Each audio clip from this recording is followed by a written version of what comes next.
Hello সকলকে, তো চলো বানিয়ে নিই chicken spring roll. Chicken spring roll বানানোর জন্য দেখো এখানে আগেই চিকেন কিমাটা রেখেছি।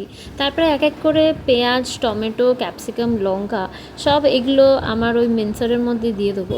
তারপরে কুচি কুচি হয়ে গেলে সাইড করে সরিয়ে দেবো। এরপরে আগে ডোটা বানিয়ে নিই স্প্রিং রোলের জন্য যে শিটটা দরকার পড়ে। অ্যান্ড ডিম হচ্ছে এটার জন্য মাস্ট। তো ময়দার মধ্যে একটু নুন দিয়ে দেবে, তারপরে ডিম দিয়ে ভালো করে যেরকম আমরা ময়াম দিই সেরকমভাবে ময়দাটাকে ময়াম দিয়ে দেখো ভালো করে মেখে নিয়ে আলাদা করে তেল দিয়ে সরিয়ে রাখবে। অন্যদিকে কড়াইয়ে তেল বসিয়ে দেবে। সাদা তেলটা একটুখানি গরম হয়ে গেলেই তারপরে সব ভেজিসগুলো যেগুলো কোরানো আছে সেগুলো দিয়ে দেবে। সেগুলো একটু ভালো করে সটে হয়ে গেলেই তারপরে আস্তে আস্তে দিয়ে দেবে হচ্ছে চিকেন কিমাটা। চিকেন কিমা দেওয়ার পরে ওগুলোকে ভালো করে একটু নাড়িয়ে নেবে। দরকার হলে একটুখানি নুনও দিয়ে নেবে, আর তার সাথে দিয়ে দেবে জিঞ্জার গার্লিক পেস্ট। তারপরে চাপা ঢাকা দিয়ে কিছুক্ষণ ওটাকে হতে দেবে। হতে দেওয়ার পরে তারপরে আস্তে আস্তে Ajinomoto, soya sauce, chilli sauce, tomato sauce, vinegar এগুলো সব দিয়ে ভালো করে এটাকে মিক্স করবে। এটা ভালো করে ততক্ষণ মিক্স করতে থাকবে যতক্ষণ না এটা পুরোপুরি ড্রাই হয়ে যাচ্ছে, বিকজ যখনই আমরা কোনো কিছু স্টাফিং করি সেই পুরটা সবসময় একটু ড্রাই হওয়া দরকার। তারপরে একটুখানি নুনটা চেক করে নেবে নুনটা ঠিক আছে কি না। আমার একটু নুনটা কম লাগছিলো বলে আবার একটু নুন দিয়েছিলাম। আর একটু চাইলে তোমরা আরেকটু ঝালের জন্য গোলমরিচও দিতে পারো। গোলমরিচ গুঁড়ো দেওয়ার পরে আর একটু ভালো করে নাড়িয়ে নিয়ে একটু সুইটনার হিসেবে তোমরা মধুটা দিতে পারো। আমি যেহেতু চিনিটা অ্যাভয়েড করি, তোমরা চিনিও দিতে পারো।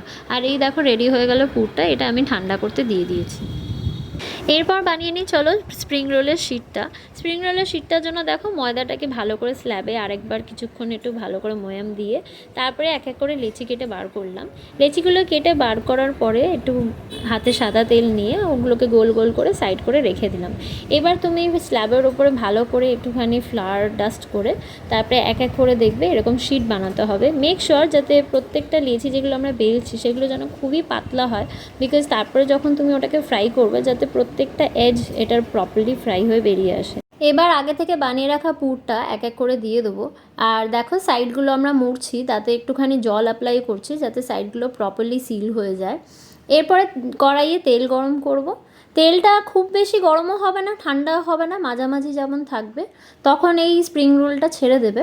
তাহলে কি হবে, প্রত্যেকটা এজ যেগুলো থাকে ভালো করে ফ্রাই হবে, না হলে ভেতরে অনেক সময় কাঁচা থেকে যাওয়ার সম্ভাবনা থাকে। তো সেই জন্য দেখো ধীরে সুস্থে আস্তে আস্তে করে এরকমভাবে স্প্রিং রোলটাকে করে নিয়েছে। আর টেম্পারেচার যদি ঠিক থাকে তাহলে দেখবে গায়ের মধ্যে তেল লেগে থাকবে না। চলো আরেকটা বানাচ্ছি। এই দেখো এটাকেও আস্তে আস্তে এরকমভাবেই করে সুন্দর করে ভেজে তুলে নেবো। আর এই হয়ে গেল রেডি গরম গরম স্প্রিং রোল, যেটা খেতে খুবই সুস্বাদু হয়েছিল। তোমরাও সেম পদ্ধতিতে বানিয়ে দেখো আর আমাকে ডেফিনেটলি জানিও যে কীরকম লাগলো তোমাদের রেসিপিটা। দেখা হচ্ছে পরের ভিডিওতে। টাটা।